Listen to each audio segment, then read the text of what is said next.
smile. That's the word. Anytime I think about Qi'ra coming back to Star Wars. I don't know. Maybe. Hey everybody, welcome back to TRB. Qi'ra getting a comic series. Can you believe it? I can believe it. Qi'ra is going to be just loaded into the era, that short period of time between The Empire Strikes Back and The Return of the Jedi, as some sort of jacked warrior who is now in charge of this new thing called Crimson Reign. It's just whatever it is. It's very crazy what's going to be happening, but it's cool to see that the character is being explored further, and we'll give our thoughts on that in a little bit. But first, James and Lacey with me as always. What's going on, guys? How are you? I'm good, man. We're on our Admiral, General, and Spice Runners call, and I was talking a little bit about how I've been deep diving Lord of the Rings stuff. That's literally like my entire brain now that I'm not Lore reading. of the Rings. Yeah, exactly. So it's weird. There's like no Star Wars book, and like Bad Batch ended and everything, and I'm like, okay, there's still Star Wars going on, but I feel like I'm usually writing at this peak, you know? Yes. But what? Only 2 more days until Luke Skywalker is back. And Mark Hamill. So that, and there's all the War of the Bounty Hunter stuff, which I need to catch up on, which we're going to get to that too. But yeah, Lord of the Rings has been like all I've been doing. All right. Hey, that's cool, man. Yeah. You know where I'd love to go with Mark Hamill? Casa Mordor? Bonita. The restaurant that the creators of South Park bought. What if you went there and he was your waiter? Mark Hamill was the waiter at Casa Bonita? It was clearly Mark Hamill, but he was like denying it. He's like, I get that all the time, but it's not me. Wouldn't it be I'm not funnier him. if they got like, their I don't guy know what to think. Squeak, who's like been in like their movies and stuff, and he does like voices on South Park, to be the waiter? I think that'd be even funnier. Yeah. I just want to go. You know what I'm talking about? Yeah, I do. want to go to Casa Bonita. Yeah, Casa Bonita would be a good time. We have to go to Colorado. So maybe, yeah, we'll just tell Clayton, like, hey, Clayton, we're coming to Colorado. I don't know if it's in your area. Or my sisters. But we're coming. Gilleran family weekend. Casa Bonita.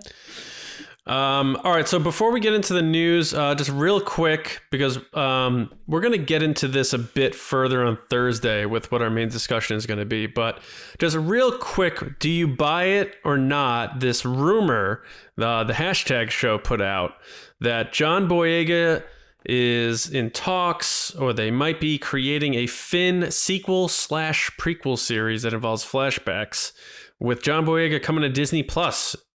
So yes, Disney Plus him, according to this rumor. I'll start with you, James. Do you, just real quick, do you think this is real or not? No. I think it's a strong, safe bet, but I don't think the report is accurate. Okay, Lacey? No, because John Boyega said, "Don't Disney Plus her. They won't Disney Plus me." So I'm taking it from his own words. All right. He did soften a bit on that narrative, and he had a little powwow with Kathleen Kennedy, which we don't know the details about, of course. But I am agreeing with you too. I don't buy this rumor. I agree that it may be one of those things like, let's do some guesswork, and if it comes true, then we're geniuses, leakers. But if it doesn't, then will things change? It was a rumor, yeah. Yeah. That's my favorite. So 3 for 3, we're saying we don't believe this story, but we are going to talk a little bit more about Disney Plus and our sequel trilogy heroes on Thursday. But now to get down to business and some other news to give our takes on, we're going to hand it over to the man in that delightful Darth Maul shirt. If you're watching on YouTube, his name is James Baney. It's the Resistance. This week in the news, we have some great news, and that is that Mandalorian Season 3 might be finally heading into production, right? According to Carl Weathers. He was at Steel City Con, and he was doing some interviews kind of over video. You can go watch that if you want. He was asked about The Mandalorian as he was wrapping up, And he had this to say. He said, and so now we're going to start a new season of The Mandalorian in the next month. And I get to be in front of the camera again, and I get to direct again. So I hope you all stay on the lookout for it, watch it, and support it. So that was good news because it gave us a little bit of an idea of a timeline for when that's going to happen. Plus, we got that strong confirmation that we're getting him back as a character and as a director as well. That's interesting as we're heading into that third season and trying to figure out, who's pulling the strings as far as directing and who's getting in those positions and stuff. So, John, I'm going to start with you on this one. I know you're a big Carl Weathers fan. Were you happy to hear the news that his character was coming back? Yeah, I am a Carl Weathers fan. I'm also excited that he's going to be directing again because aside from Gene's Guy, I thought his episode was very good. I would have left Gene's Guy in, but I like my Star Wars a little cheeky sometimes. Yeah, this is cool to hear him sort of confirm this, even though, Giancarlo Esposito gave a less specific version of this, which is, we're going to be starting soon. We don't need to wait for Pedro. We can get going here. And now this is Carl Weathers giving you a time frame. He's saying next month, right. As far as I remember it, is going to be September. And what's cool about this is did some research, went back, looked at season 1 and season 2. Principal photography on those seasons both began the first week of October in their respective years. 2018 for season 1, 2019 for season 2. Both wrapped around March-ish the following year. So, and release points, more important, release dates. Season 1 debuted in, November, I believe, of 2019. Yeah. And then season 2 was like the very end of October, right? I think. Yep. Mm-hmm. So it was the Disney Plus launch was the first one. Right. So if this is starting a few weeks early, maybe they're like, yeah, we're just starting a few weeks early. But at least we know that there's a very good chance that we're getting The Mandalorian in full, season 3, in the final quarter of 2022. Right. Excuse me. Clear my throat. Getting all choked up here. Pardon me. I got the black lung, Pa. Yeah, exactly. No, I was like leaning back a little bit and like coffee grinds in my throat. Anyway, live to tape. So, Mandalorian season 3. I'm excited to know that we're getting that back. The year hiatus was a little rough. We're going to get a little bit of a reprieve in a couple of days when we get the Disney Gallery and we get to recharge our memories about The Mandalorian, which is very exciting. Looking forward to that. But seeing new Mandalorian episodes and wondering who's going to be involved this season, how they're going to phase out Cara Dune. Are they going to write the character off? Are they going to kill her? Who knows? But the fact that Grief Karg is back is very cool. I'm very excited about that. And I like him being a loner more than him being sort of a part of a group. I like the idea, because in season 1, he kind of felt like that sort of mysterious loner guy. We weren't sure which side he was going to be on, whether he was going to betray Mando or not. I almost like him better than him pairing up with Cara Dune and Mythrol, who he's not going to be back either, because I think Horatio Sands is in some deep trouble too. But I like, the idea of Grief Karg coming back in any way, shape, or form. And I think this time it's going to be one of those, now that they've gone to the point of this relationship where he was working for him, betrayed him, and then became friends again. I think this is now one of those, they're locked in. They're kind of going to be friends from here on out. And we'll see how much he's involved. But the fact that they are filming and it's confirmed next month, it's ahead of what they did like I said, the previous 2 seasons. That means we're getting a full slate of Mandalorian season 3, all in 2022, probably all in the back end of the year, which is going to be following up all those other shows. So like we said a few weeks ago, 2022 is going to be the biggest year in Star Wars history, and I'm just so jazzed about it, so pumped. Lacey, are you a Star Wars fan? Or I'm sorry, are you a Star Wars fan? Are you a Rocky fan? What's a Star Wars? Yeah, I know, yeah. Am I a Rocky fan? I've actually never seen Rocky. Okay. So here I was going to ask you the question, but since you haven't seen it, I'll bounce back at John really quick. Do you think that he's fully doing the Creed like timeline of like he's the enemy in the first season, he's the friend in the second season, and then he dies in the third one? You know, who knows, man? Yeah, that's a good question. That is a good question. I hope not, because they've been killing a lot of characters in this show. I remember Werner Herzog was in this show, and they killed him. Remember Queel? Queel, I know. Queel. IG-11, dead. Yeah. Well, Lacey, Galaxy's then a tough place. so They better not kill Trapper Wolf or Carson Teva. Don't That's you all I agree? have to say. that's like the We Riot thing. The galaxy is a safe place. Is that what you said? No, I said the galaxy is a dangerous place. Don't you agree?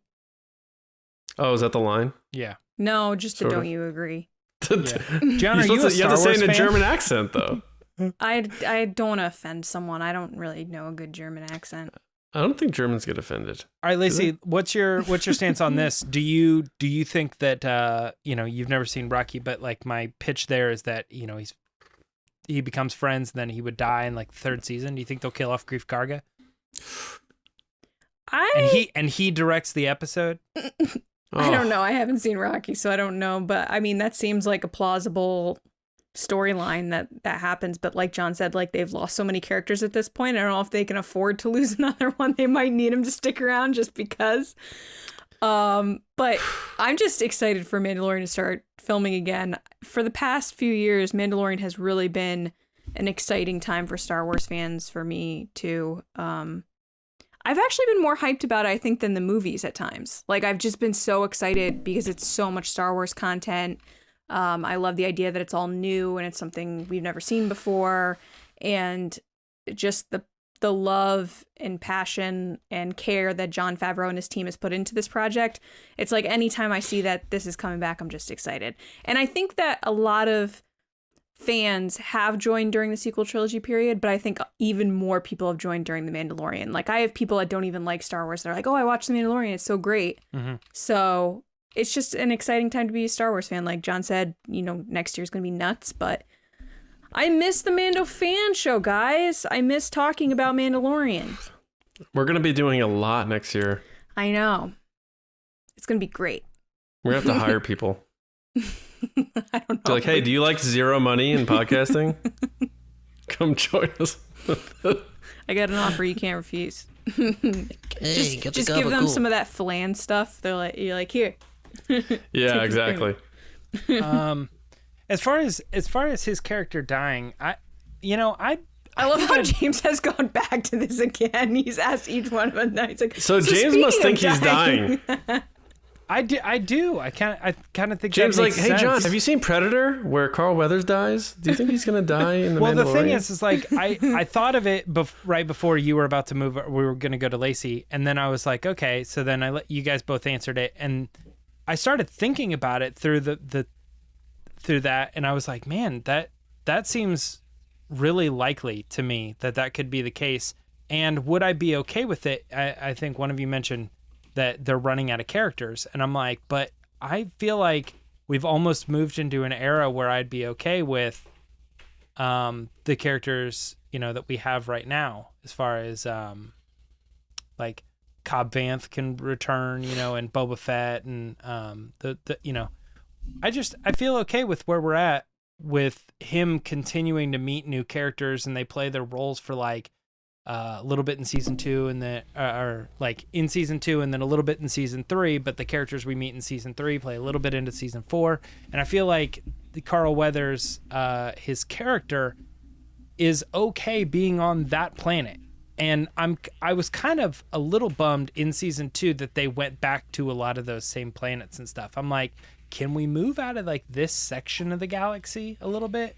Felt like he kept passing the same planets and returning to the same planets. Like, oh, he's going on an ice planet. And then you're like, oh, this is the same ice planet from season 1, episode 1. It's like, can we just go different places? I'd be okay with that. So especially when, they have this machine, but I think they're just wanting to use the same assets. But I don't know. I would be okay with The Mandalorian expanding outwards, going to different places, meeting new people. And, I don't want to say like moving away from those characters. I guess they can show up every once in a while, but I'd rather them show up. Like, I'd rather see Carl Weathers characters show up like in the big mashup event that they plan on doing or something, because you're like, oh, I haven't seen him in forever, you know, he's back. That's great. I like that. So I don't want to say that I'm bummed he's coming back. That's not the right word. But like, if given the option, I think I would prefer that we move forward with new characters and new things like that coming into this. As far as him being behind the camera, I have no problem with that. I liked his episode a lot. And that's one thing going into the show that I was a little like not sure of. I was like, I don't know. Is he a good director? We'll see. Is he just getting it because he's Carl Weathers? He's like, can I direct an episode? And they're like, sure, I guess. But he did really well, and everything fit with the tone of the show. And yeah, so I like that. Yeah, I'm excited for season 3 coming up. Nice. Anything else on the story, you guys? I don't think so. I think he was pretty straightforward with what his piece was as in Carl Weathers.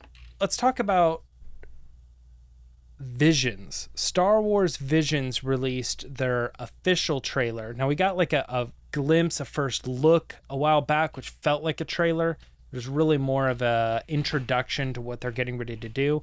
This had the character voices, and it felt like, you know, they were showing all these different scenes from the show and really gave you a vibe to get excited about this thing that's right around the corner. And with that came the announcement of all the American voice cast as well. So I don't know, I guess, what did you guys think of this trailer? Are you even more pumped than you were before? Lacey, I'm starting with you on this one. What do you think? I am so hyped for this series. And, you know, there's kind of a question of how long these are going to be because they're releasing them all at once. I hope they're a good size. You know, I'd love 20-minute episodes would be great. But I'm so excited. I'm a big anime fan. I have been for my whole life. So this is just like right up my alley where my two things are colliding, Star Wars and anime. It's just like really, really cool. I think there are a ton of talented voice actors and just regular actors that are jumping into voice on this project. But I'm going to be honest, I think I'm going to watch it with the Japanese dub if possible with the subtitles, only because I've watched a lot of series like that, like Attack on Titan, where I would watch it with the Japanese dub and I just thought it was better. Not that they didn't do a good job on the English dub, it's just, it's a different vibe, so to speak. It's like how it's it's intended to be seen. So I'm excited that there could be possibly that version to watch, and I'm hoping that there is in Disney Plus that you can watch either or, because I would really like to. But the animation is amazing. The thing that stuck out to me with this little trailer was just like the epicness of it, and how they used these really specific clips that kind of set up all these little stories. And then the music really stuck out to me. Like, it was just perfectly done. And the timing was great. That it just gets you hyped. You know, I couldn't stop rewatching it over and over again. I was like, this is going to be so cool. And I can't wait to see it and see what people think about it. But again, I'm kind of their audience that they're looking for. I'm the person that watches this stuff regularly. So it's just, I'm interested to see how other fans that maybe aren't into anime are reacting. What was the one that you were the most excited about as far as like... The twins one definitely stuck out to me only because that's kind of that what if scenario of like Luke and Leia, like what if they battled each other at some point?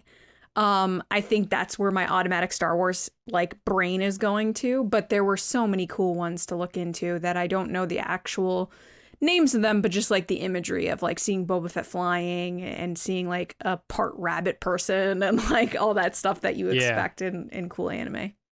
Oh, and then the person with the lightsaber, like 9 lightsaber spike weapon. Oh, yeah, like that Grievous was like, kinda. Why didn't I get this? You know, that kind of thing. Was there any particular? I know you said you were going to watch the Japanese version, but yeah, of the American cast, was there any like surprises or interest in some of these voices? Henry Golding stuck out to me from Crazy Rich Asians. Simu Liu from Shang-Chi is also in here. And then David Harbour's on here. I was like, oh, hello, David Harbour. You're in everything now. Stranger Things, Marvel, Star Wars. Alison Brie, Neil Patrick Harris were also things that stuck out to me. George Takei. George Takei. I love that they did find diverse cast and people with an Asian background to do these parts. Was really important, I think, to me and to them as well. And then Joseph Gordon-Levitt's in here, Bobby Moynihan, very cool. And they did get Tem to do Boba Fett. Yeah, so you have Star Wars characters returning as well with Tamara Morrison, and you have Mark Thompson doing a voice in that as well from audiobook fame. John, what about you? And the very talented Shelby Young. Yes, yeah. Shelby's great. Christopher Sean's on here too. Yes, making his return to Star Wars. Yeah, there's a lot to this voice cast. It was not just a second thought when it comes to these names, for sure. John, did you have any names to pick out? Any episodes that stuck out to you? Japanese versus American. There's a lot to talk about. What are you thinking? Visions? Yeah, I'm very. I've never been a big anime fan. So I don't know about these studios and like which ones are great, and I wish I did so I can have the understanding and level of excitement of, oh wow, the studio's coming in to do Star Wars and stuff. So I have to plead green on that, but it is very cool looking. I love the fact that it's not canon and they can do whatever they want, and I love that aspect of it. Go have fun, tell any story you want, however you want to tell it. Have 5,000 swinging lightsabers and have them hunting down Bugs Bunny down a rabbit hole. Like, it doesn't matter. That's the thing. They have full carte blanche. I hope they push the envelope, because this is the opportunity to do that sort of thing. It's like when people go on a bachelor party, like, all right, this is your chance to go get crazy and do whatever you got to do, because this is it. This is Star Wars' bachelor party, where it's like, go in, do whatever you got to do, get as wild as you want, because then you got to come back and it's canon time. We got to fit everything back into that little framework. I'm excited to see them do some wild stuff. The action looks just crazy, like it's going to be relentless. Now, like Lacey said, I'm not sure about how long these episodes are going to be. They could be 5-minute shorts. They could be 20-minute full, like standard sitcom style animated to show episodes. But who knows? But the fact that they're doing 9 of them and they look to be all their own stories. Because looking at the cast, there's people playing multiple roles that are, I should say there's actors in multiple episodes playing different roles. So I don't think there's any like connection between, each story, but I think that's kind of cool too. 'Cause you could be like, you know what? Those 2, not for me, but the other 7, I loved it. You know what I'm saying? Like there's a lot of opportunity set up by this show for people to like it. And even if you don't like anime, like I've never been a big anime fan, but because this is Star Wars, maybe this is my way of warming up to it, so that's exciting to me too.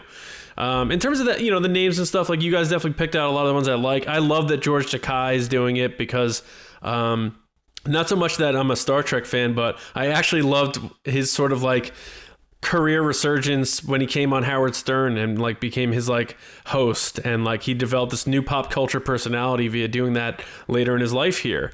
I'm a big fan of Alison Brie, without a doubt. I wish Glow had another season. Neil Patrick Harris, I'm a huge fan of. Joseph Gordon-Levitt, I like. And there's obviously, like you said, Tamara Morrison will be fun too. But it's just very cool seeing these names, but you do have to say, seeing George Takei, who is a legend of the original Star Trek, doing a voice in Star Wars is pretty cool when you put it in that perspective. So I would say that's the number one. That's weird. I didn't even think of that, actually. yeah, Mr. Sulu, the original 60s I just think series, of him kind of as a celebrity, and I know that's where he comes from. But when we put him in this, I was like, oh, the celebrity is doing this voice. It didn't occur. It'd be like if. Well, that'd be a little more on the nose. I was going to say like William Shatner or something. I'd be like, oh, it's William Shatner. Or like Leonard Nimoy if he was still alive. Yeah. I might not notice as much with Leonard Nimoy, but Shatner's pretty Star Trek-y. I mean, his voice is almost like just a parody of itself at this point. Yeah. How'd you guys feel about seeing like similar imagery? Like I know a lot of people were freaking out about seeing the pod racing stadium from the Phantom Menace and stuff. Yeah, it took me 3 watches to try to absorb a lot of this. The first watch, nothing stuck because it just felt like I was like just ran through a tornado. You know what I'm saying? And not necessarily in a bad way, but there was just a lot going on. And this animation sometimes is tough for me to absorb because there's just a lot of fast moving, flashing lights and a lot of wild imagery. But I liked a lot of the things, like seeing the storm. I'm flipping through it now. The stormtroopers with the person being like holding up the stun rays or whatever, and like blocking those. Like, this is going to be very interesting to see because it's Star Wars, but we're not sure exactly when these stories are taking place. But you see traditional stormtroopers there. They're fighting on the side, on top of Imperial starships and stuff in space. Like, that's right, so and then these cool. these random like little alien-looking sentient creatures like saying like I accept this responsibility, and then she looks like a little bit of like a rabbit, like it feels like it just seems like fresh and like we can put away all of our just possessions over Star Wars and what it needs to be, and I think that hopefully most people go into it with that perspective, and then I think it'll be a good time. Yeah, it seems like they're kind of treating it like, take your idea, like pretend that the movies never existed or Star Wars never existed, and we're presenting you with like the ideas and the themes and kind of the artwork that inspired it, but then like make it your own as if you were able to create the first movie or the story or however the world from this point on. Yeah, it definitely looks interesting. One thing I was going to say is I'm not like a big anime fan, so don't think that I am, but I'm a big Dragon Ball fan, and I cannot stand the English version of Dragon Ball. I hate it. It's garbage. The voices are terrible. I mean, this is what I grew up on. This is what I liked, and then I later found the Japanese stuff, as you would imagine. But the music is just garbage. Like, I can't even listen. It's so bad. Like, looking at it now, I watch and I go, I get why people think this show's dumb. Because this is all they've ever seen of it, and they're missing out on the Japanese versions of it. And when I actually didn't know, even as we were starting this episode, I didn't realize that they were going to do a Japanese and an American version. I thought it was going to be, they were doing the show and then they'd probably have like a Japanese version in Japan or something like that. But I didn't know we would have access to it in the same way. I don't know if we do. I really hope we well, have they put out the Japanese trailer, version. right? Right. So is there a guarantee that the music is going to be different between the two versions? So, the music's the same on both trailers. It's just different voices. I would think so.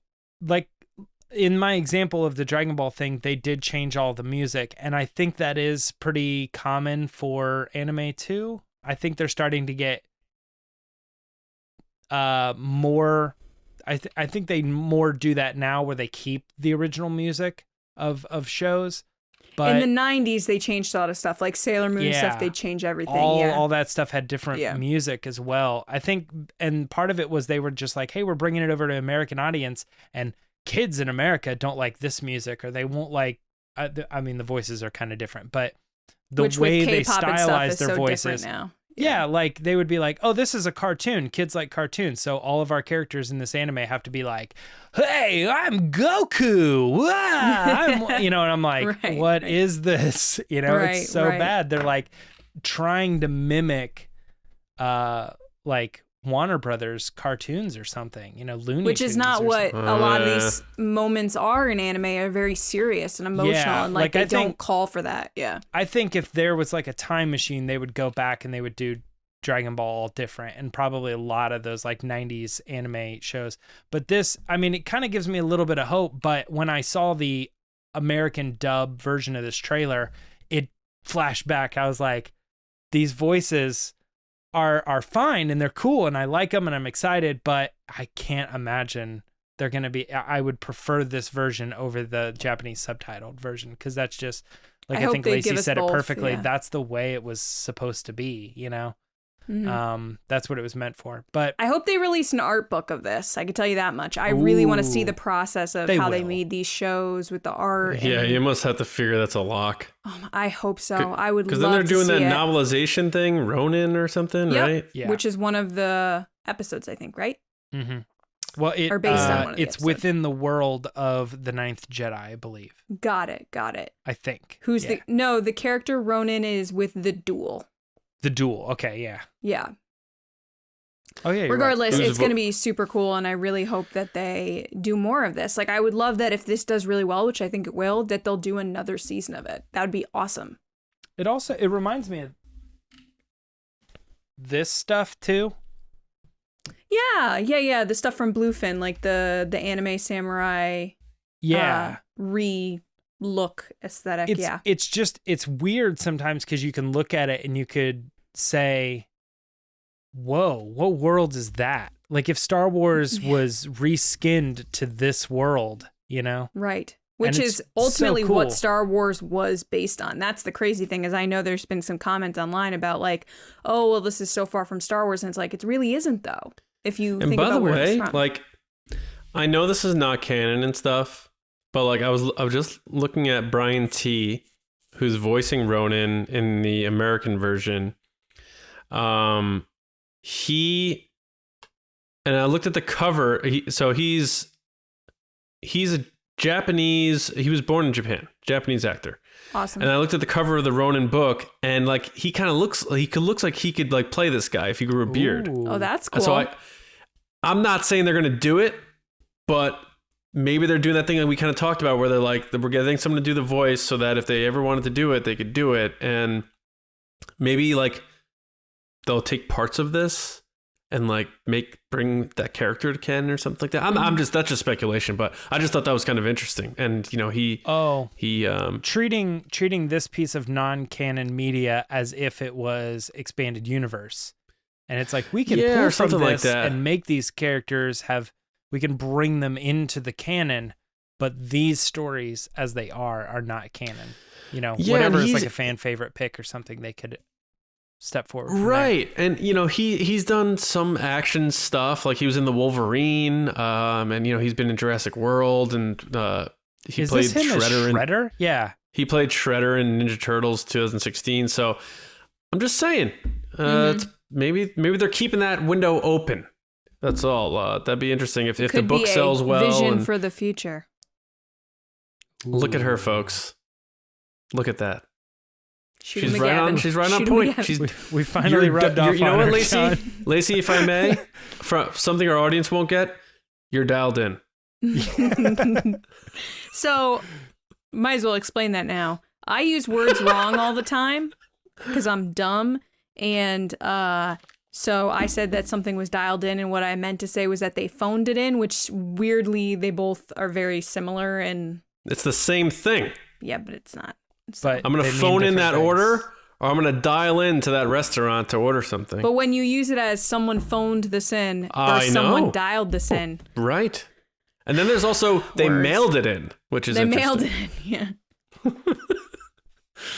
Yeah, Oh, it reminds me of the Jerry Seinfeld thing where he's talking about everything is like up, up, up, wait up, shut up, or whatever. You know, like sometimes saying things like. This is a bad example, like shut down or shut up is both stopping in both cases, you know, or whatever. Yeah. Sometimes words just take on very strange meanings. The biggest thing is like hit the lights. Like you don't actually hit them. You're asking someone to shut them off. I love the band Hit the Lights. Did they get their name band from Metallica? Wapakoneta. They were going to be the next Fall Out Boy, and it never happened. I bet they got their name from a track from Kill 'Em All by Metallica. Probably, I don't know. Also, maybe was "hit the lights" not just a term? Hit the lights is a phrase. Like I'm gonna. Yeah, it's like, hey, hit the lights. Yeah, but if it's a band, they probably said, "Oh, that's a cool song. We're gonna name our band that." I think maybe, you give but they more also don't credit to sound anything Metallica. like. You mean one of the greatest Fall bands Out of all Boy. time? Yeah, maybe. To you, yes. To like the world. To you. No, to you.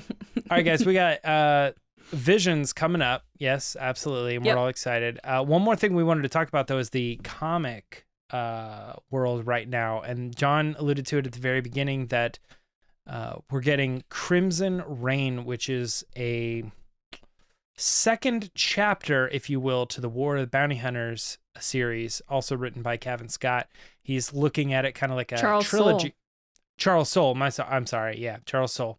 he's looking at it sort of like a trilogy. And when War of the Bounty Hunters releases its 5th and final episode, they are going to be moving into this Crimson Reign story, which, for all intents and purposes, you know, the marketing behind it is Qi'ra, right? Qi'ra, she's back. Yep. We're going to see what Crimson Dawn is doing in the era between Empire and Jedi.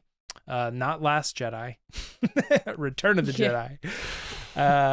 But that is coming this November. And I was going to start with John on this one. What are your thoughts on Crimson Reign? I mean, it's exciting, you know, the fact that they're expanding upon these characters and taking them sort of beyond where we saw them on film, injecting them into familiar territories in these gaps between the classic films. While I don't always love that, I think I like it better when it's maybe a character that pre-existed the original trilogy, and it's not like just like I'd rather see this than a full-on Darth Vader comic in this era for some reason. Like I don't need that, where this is kind of interesting because this isn't necessarily tied to the Force, if you will, but it's more of like, let's see what's going on with these crime syndicates as they intertwine themselves with other things that are happening during the Galactic Civil War. I think that's kind of cool. And then like just looking at who you have here, it looks like Dr. Aphra, Ren, the original Ren. There's a lot potentially going on. And then one of the covers has Palpatine on it, and Vader. And you have Qi'ra holding those staffs, or whatever you want to call them, katanas of fire. I don't know what they are. Terraskasi blades, but katanas of fire. Yeah, so I don't know. This is all really cool. I think, you know, a lot of people were saying like, oh, this is, you know, this makes me worried because I want to see Emilia Clarke back as Qi'ra. And I took it as a good thing because they keep doing this over here between Empire and Jedi. Whereas, you know, there's been a lot of changes in this character. We saw her in this recent run of the Bounty Hunter series where she really detests Han Solo, and we've talked about this on the pod. Like, we want to see how she got to that point. What did Han do to piss her off? Because last they left, she kind of gave him an out and went on her way, and she still cared about him, clearly. He does something, probably working for Jabba, and that story remains to be told. And I think them developing this character, like, they could have phoned it in and just had Qi'ra being Qi'ra, but they're not. They're like, no, we're going to up the ante. We're going to change things here. She's now ahead of this. She's way more of a militant mind. She's way more of an aggressive person with a lot of anger in her heart for Han Solo. And the last we saw, that wasn't the case. So I think this is a good sign for the future of Solo. I think Emilia Clarke would come back, and I think that they have a lot more to tell to show us how they got to that point. So for anyone thinking this is a bad sign for Make Solo 2 happen, I think you're dead wrong. I think you're dead wrong, because that's still that 10-year gap, well before this comic takes place, that there's plenty of room to tell some cool live action Disney Plus stuff between these crime syndicates. And if you're going to make it so that Han and Qi'ra go from lovers to butting heads, I think that's going to be an excellent story to tell. Very excited to potentially see it. And I don't think making comics, last I checked, making comics about a character doesn't mean you're not going to see them again.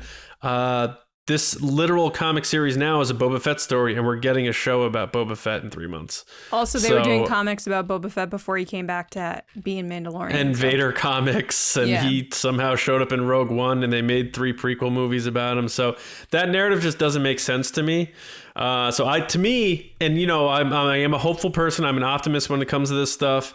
I think this is a good sign for the future of telling stories about characters from Solo, and I think that's a better sign that we're going to get more live action from Emilia Clarke and Alden Ehrenreich as Han and everyone. So I think this is great. I'm excited. Yeah. Lacey, Crimson Reign. So here's the thing. We talk about this a lot with the comics, is like there's so much to keep up on. I will definitely be reading the reviews on Star Wars Newsnet of like what the comic's about and keeping tabs on what the character does. I think this is super exciting for Qi'ra. I think every Star Wars fan loved Qi'ra in Solo and wants more Qi'ra.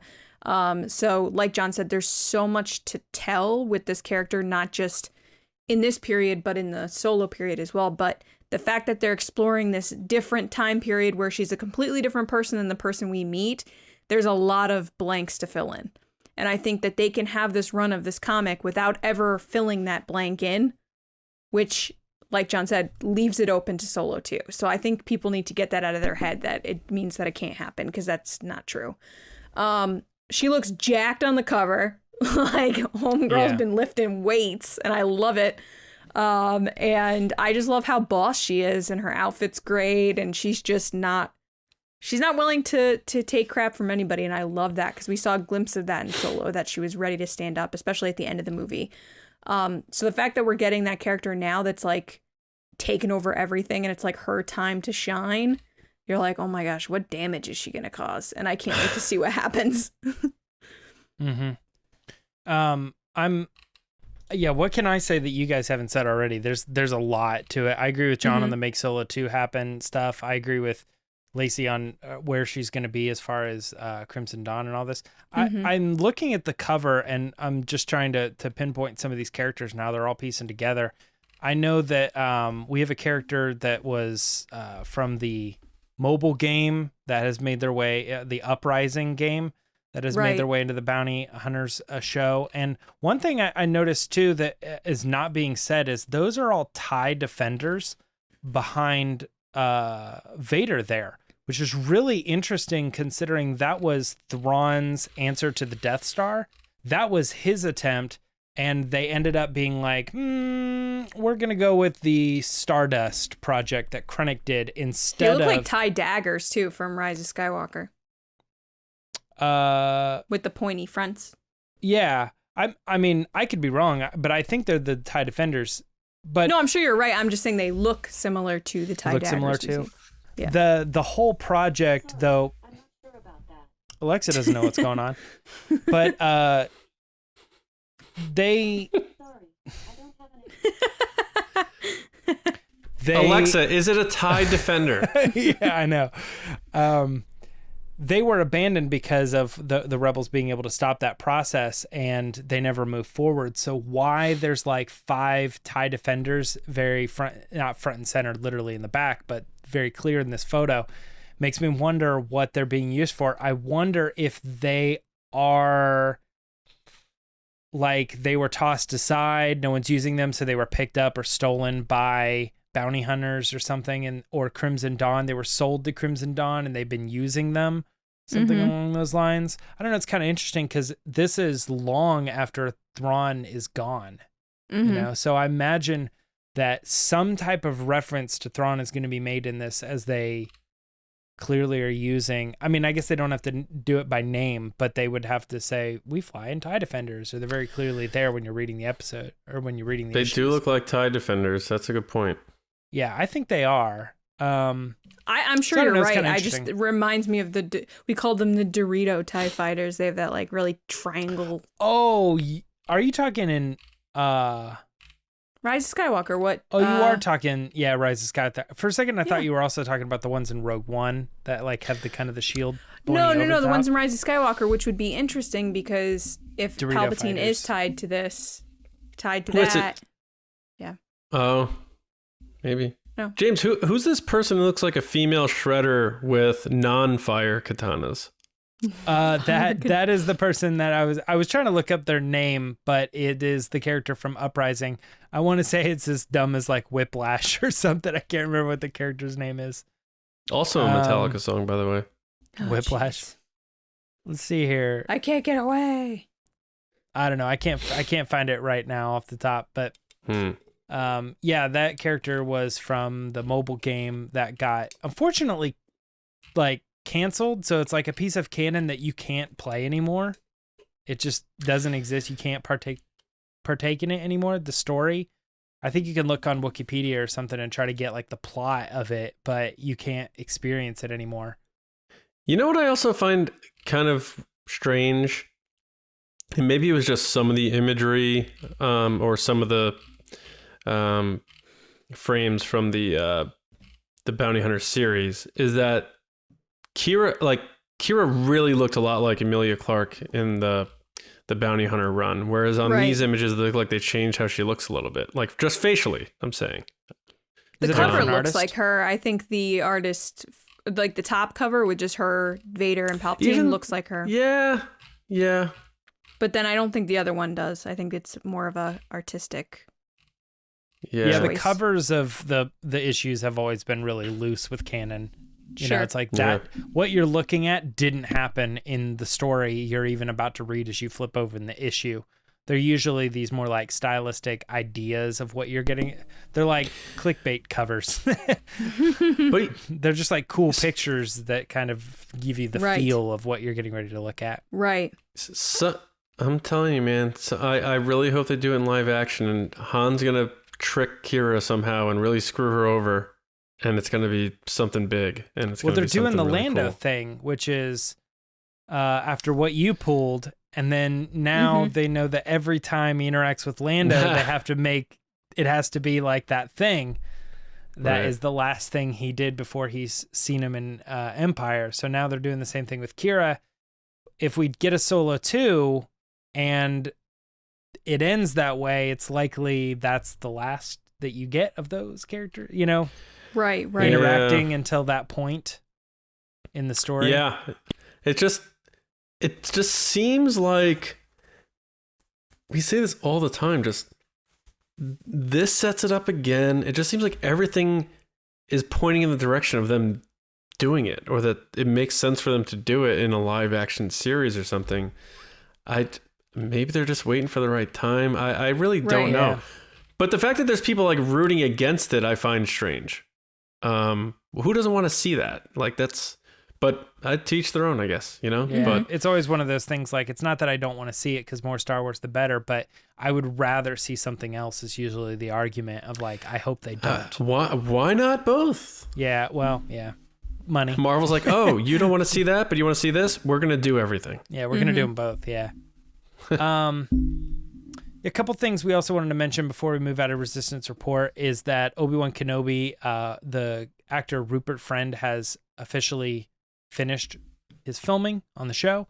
There are rumors that the show has also wrapped production altogether. We can't confirm those. We just can only confirm Rupert Friend. But as we talked a lot about Mandalorian getting ready to head into season 3, it's that realization that things are happening, moving forward. It's always nice to do that. And if you want to read or see that, and if you want to read more about it, we have the article on StarWarsNewsNet.com. One other thing, it's not in the show notes, but I thought about it as we were going through the stories I wanted to mention. Bad Batch is now done.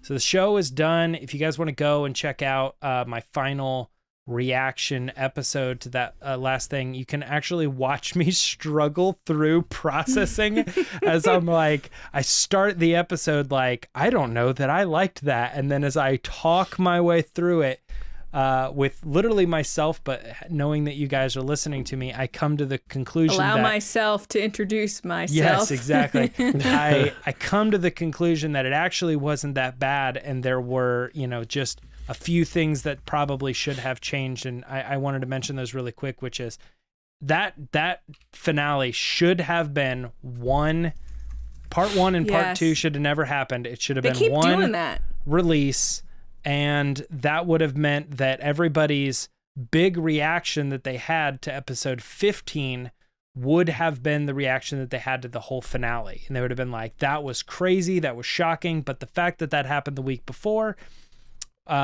totally offset all that. And the other thing that they absolutely should not have done, and in my opinion, I mean, I'd like to hear some reasons maybe from you guys. I got some in the comments, but I still stand by it. They should not have announced that show had a second season before the finale. It took everything away. I get what you're saying there. Understanding what we got in episode 15 and 16 would have been completely different had we not known that they were doing a second season and none of these characters were going to die. We knew none of these characters, I mean, some maybe, but like it just didn't make sense because we knew we were getting Bad Batch season 2, so a lot of these characters were returning. There. Yeah. But if we didn't know there was going to be a season 2, then we would have been like, it would be like Rogue One, sort of, where you're like, I have to assume this is a 1-season show. None of these characters are going to make it out of this. They're all going to die. And we would have been on the edge of our seat the entire time. We just weren't, because they, for whatever reason, were like, season 2 is coming. I wonder why they did that. I don't know. I have no clue. Absolutely should have been one big season 1 finale, long episode. And then at the end of it, they should have said the Bad Batch will return in season 2 after we saw what we saw. And it would have been. Right. Like Book of Boba Fett at the end of Mandalorian. Yes. Yeah. Or Loki. I use that as an example in the show. It's just like no one knew that was happening. And you get the finale, you get that season 2 announcement.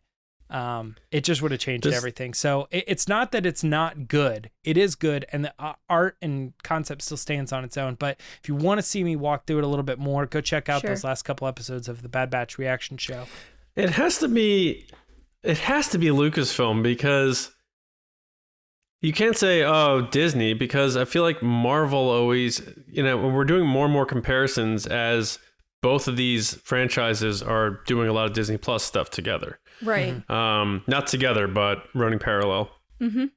Like Marvel seems to always know how to push the right buttons to for the buzz and to market their stuff. So it's not, I don't think it's Disney. I think it's like Lucasfilm, like their marketing. I think they just they overthink things or something. And they like, oh, would Marvel have done this or something? I feel like there's this weird dichotomy where there's just like, there's a level of, or lack of confidence or uncertainty in how they market some of their stuff. Right. And I'm not trying to, I'm not saying I could do any better, but I'm just giving my opinion on, as a fan. You're right, James. There was no benefit to them to having done that. So someone made the choice over there to do that. It had to have been on the Lucasfilm side of things, whether it's publicity or whatever. And maybe it's not a big deal, but you're right. Maybe it would have made the suspense of absorbing the material that they're so protective over people not knowing the secrets of anyway. It would have made it more of a valuable first watch. Yeah, I try to play devil's advocate in the episode and try to go, I don't know why they did this. Perhaps it was these reasons, but all of them weak in my opinion. And I think you're right, John, as far as like Lucasfilm not really knowing when to announce things. I think they've done a couple things the correct way, as you mentioned, Book of Boba Fett. I mean, that was huge, right? But I feel like that was Jon Favreau. I don't feel like that was Lucasfilm. I feel like that was his decision. True. They let him have that, and it was weird too, because it was just like days after we got that big announcement, which was also kind of strange too. Like you don't hear anything from Lucasfilm, and we're all like falling off, like we have no faith in this company whatsoever. And then they announce like 10 new projects. Sure, it's like, stack it differently, guys. Come on, give us a little something sometimes. I feel like the Kenobi reveal with Ewan McGregor was a big botch too. Like that could have been such theater, but that was a little lackluster. I agree. They walk him out first instead of like doing one of those things where like Kathleen Kennedy says, "Oh, and I have an old friend that wants to say hello." And he walks out or something, and the crowd goes nuts. Yeah. Or they put the banner up as he walks out, like they do in pro wrestling or something. They just walked him out there, and everyone knew at that point. And then she's just like, "So Ewan, do you have any? Are you coming back?" Imagine he's just like, "No." Of course he's here for the Disney churros. Here's an example of when they did it right: the Rise of Skywalker trailer, and then having the Emperor himself be there that live. Was good. Could you imagine if he would have walked out before the trailer? Right. It would be like, what are you doing? Well, now I feel bad. I told you guys he was there before the trailer played. Well, okay, yeah, but also, even though you said that, it was still like, but there wasn't enough time to process what was going on. It was only like moments before. I got a text from someone, and I texted them being like, I guess he's backstage. I don't know what that means. Yeah. But it was better than we could imagine. It's great. Sweet brag, bro. That's not a super brag. I could have told you nothing. And super next time brag. I won't. Next time I won't, John. I love it. You've been super denied. Brag. John's been shunned. He won't get any information now. James, I'll only tell you. Oh, good. And then he'll tell me. No, he won't. Because the condition will be you can't tell John. Me and Lacey at Star Wars Celebration. Lacey's going to be like, unshun. Cheese pizza. Reshun. Yeah, Shunned the again. whole time. Oh, I love it. I love it. That's it. No, yeah. Sorry, James, you I was good? trying to think. Yeah, I was trying to think. There was one other thing that was flying through my head, and it was, again, I told you guys I've been listening to a Lord of the Rings podcast as they've been talking about the show, and it's so funny to hear them discuss how little details they've heard from the show. Like, why are they trying to keep things secret? You know. And you're it's like, so welcome funny, to like Star from a Star Wars. Wars point of view, I'm like, they don't tell you anything. You get it like a month before the show airs. That's And really Kevin it Feige's these like, days. you get an announcement, and everyone gets announcements. Yeah. Okay. That is it, guys, for the Resistance Report. That's all the stories we could come up with this week to talk about. But we are going to head into one of our favorite segments, the Patreon Podrace, right, Lacey? Mm-hmm. Guys, it's time for the Patreon pod race.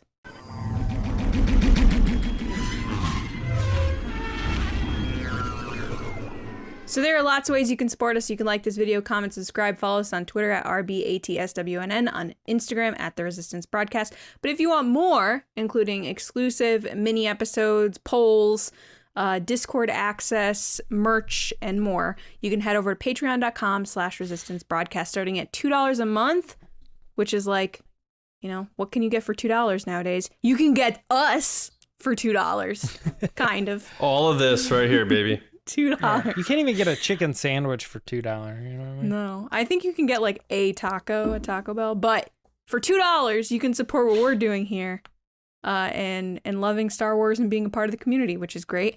So this segment lets our generals and spice runners be a part of the show. So first, I want to say thank you to them. So thank you to our generals: CARMELO, Andrew Staley, Jeremy Myers, John RISI, Jetta Rosewater, Paul Olson, Jake Houchins, Oliver Lewis, Frank Grande, Haas, Joe Ritchie, Darth Hurricane, John Chorlton, Nick Kratz, Christian Morales, Brian Smith, Matt Chitty, who's a new general. Hey, Yo, Congrats, Matt. And Val Trichkoff. Thank you guys so much. And our Spice Runners: David Provis, Neil Shaw, Double C Chris, Kendall Gelner, Ryan Wara, Dave Hornak, and Micah Harrison. And I like to think that Micah is sitting there with Loki. So Micah and the cat Loki. All right. So this week we have a new general doing the pod race. Never done it before. Nick Kratz. What up, Nick? And his Nick. question was, if you had the ability to force transfer life energy to a Star Wars character who died, who would you bring back? So Nick, take it away. Guys, one person that I really think I would love to see have continued on in the Star Wars story would be Qui-Gon Jinn. I think his sort of methodology, thinking, and philosophy really would have benefited not only Anakin's development into a young Jedi, but also the Jedi Council. I think they really lacked someone in the Order, someone that was consistently relied upon or called upon to sort of question the direction or the decision making that they were considering at the time. And I think that his example of questioning in an appropriate and thoughtful way, and maybe pushing back against some of the prohibitions or even the dogma of the Jedi Council would have been really good for Anakin to learn how to do it while also maintaining his status as a Jedi, instead of just looking at it as two alternatives to say, I can either completely abide by the Jedi rules or I can just go to the dark side. And I think that would have been really beneficial for Anakin and his development. And needless to say that the trauma of Anakin, this small boy, losing someone that he was going to develop a relationship with right away, almost immediately after being rescued, was a pretty big setback for him that I don't think he ever really got over. So thanks for stopping by. We'll talk soon. Well done, Nick. Love your Legos. John, what'd you think? I think that might have been my answer. Yeah, I mean, Qui-Gon Jinn is one of those characters that, we think we may see again, obviously, in Kenobi, but not living. But his answer, it was great, Nick. I think that's such a good point about how, Qui-Gon's sort of rebellious Jedi way of questioning how they go about things, and but doing it sort of the right way maybe could have been a more stronger foundation for Anakin to channel his his rebellious nature in a sense. I think Qui-Gon was the perfect match for Anakin, and his death may have been the nail in the coffin for Anakin's future. So I think you put it perfectly. I think that was a great answer, Nick. Love the Legos, a little jealous. I don't have the patience to build Legos, so I would probably just buy them already built, but I'm sure you built those. So I'm curious to know how long those things take you, but you have some good ones back there. Love the AT-AT, and I believe I saw an A-Wing. Is that the Tantive V4 too? Not sure. But anyway, Nick, thanks for all your support. You are a stellar guy, stellar Star Wars fan. Hope you and the fam are well, and obviously see you in our chats and stuff. But thanks, man. You killed it. Great job on your first pod race. James? It's funny that we're talking Legos because I just happened to have put together this like Snoopy Lego thing for. Didn't you say Bennett's into Snoopy right now? Yeah, he's into Snoopy. So we were gonna do. This was for a cake for his birthday. We were gonna put it on. The Is top, that what he like decided on? topper. The Snoopy theme? I don't know. It changes so often. Peanuts. But I definitely know that we were doing a Snoopy cake at least, and we bought him a hat that's like a white hat with. Oh, that's cute. Anyway, not to get too, but that was my Lego build of the day. I was like, literally did it this afternoon. But no, I have to agree, Nick, with your answer too. I think we actually had this conversation on the show a while ago, John, and me and you both. I think you said it, and I was like, you stole my answer. Qui-Gon Jinn would be the one that I would bring back. He's the character, and I think you brought up a really good point about how different the show would have been, or the series, the events, everything would have been because Qui-Gon would have been the one to train Anakin, not Obi-Wan. Not that failure Obi-Wan. Hey, whoa. Did he do his job well? Did he do a good job? All I want you to do right now is cut to, I failed you, Anakin. Yeah, I know. Yeah. So anyway, Qui-Gon would have raised him. We don't know how that would have turned out, but we like to think that he probably would have handled it pretty well. So I don't know. But I do like the idea of Qui-Gon being around and a lot of the things that we've learned about him, especially in the book, Master and Apprentice, Claudia Gray, like knocking it out of the park. And usually like these days now, when I hear people talking about Qui-Gon, they usually refer to him and the idea of him, not even so much from Phantom Menace anymore. It's from that book. They're like, oh, the lines he said in this and the way he acted. Like, it was just so totally this really cool vision of Qui-Gon. So Nick, if you haven't read the book, geez, get on it, man. That one, if you're a Qui-Gon fan, go read Master and Apprentice for sure. But yeah, good answer. And thanks for being a general. Well done, Nick. I'm sad you didn't say Ben Solo, but I get it. Some people are okay with his death. I'm not. But Qui-Gon is a great answer as well because Liam Neeson killed that role and we all love that. I don't think I've ever met someone that hates Qui-Gon.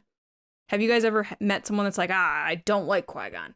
Everyone really likes him. Yeah. Darth Maul. Okay. I meant like You've an actual never human met being. Darth Maul. Anyway, great job. We were so excited to have you on the show for the first time. Very cool. And we look forward to chatting with you soon. Back to John.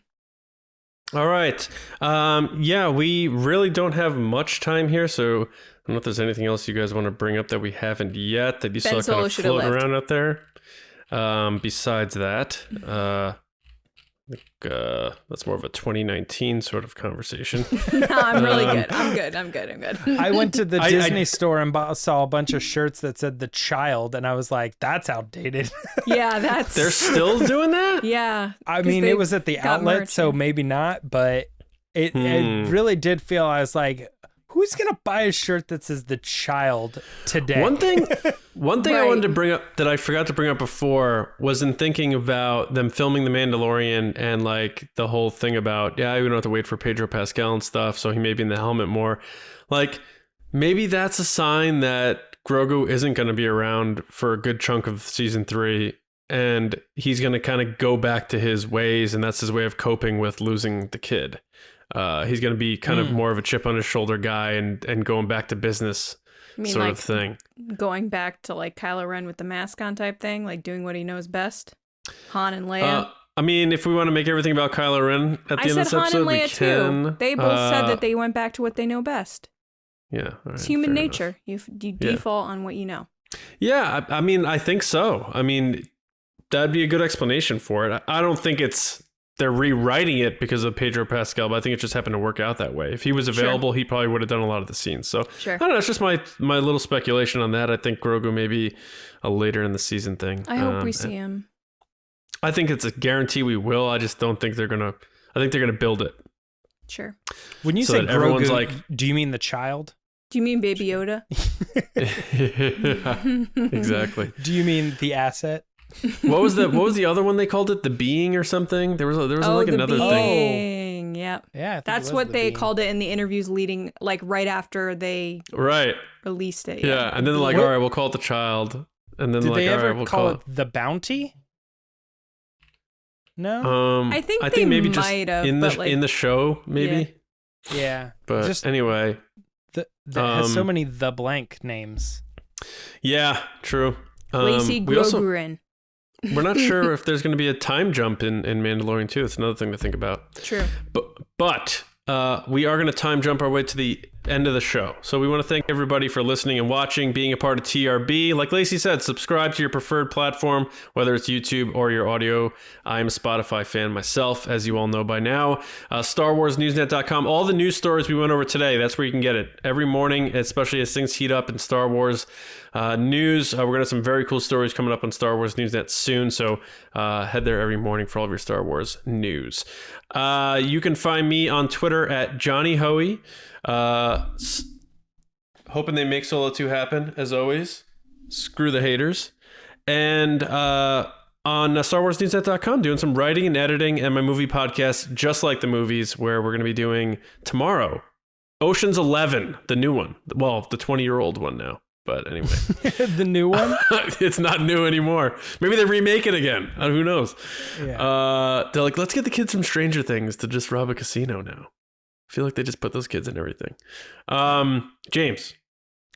You can find me on Twitter and Instagram at Meyer Trunks, and just thinking about sleeping. Sleeping. Yeah. But on a regular basis, just John being like, I did one time it was me and my friend Todd back from a Yankees game. After the game, we went to a Denny's, and there in the corner was Darth Maul. So I went over, I talked to him. I have met Darth Maul once before. I verified that he hates Qui-Gon Jinn. Yeah, he ordered the twin suns. It was 2 sunny side eggs. Nice. And he had it split right down the middle. Right down the middle. Lacey, what about you? Guys, we're 2 days away from seeing Mark Hamill as Luke Skywalker in The Mandalorian, and I'm so hyped for it. Get ready. All the screaming and crying in caps lock at Lacey Gilleran on Twitter and Instagram. I can't wait to hear people talk about how they're crying on Twitter.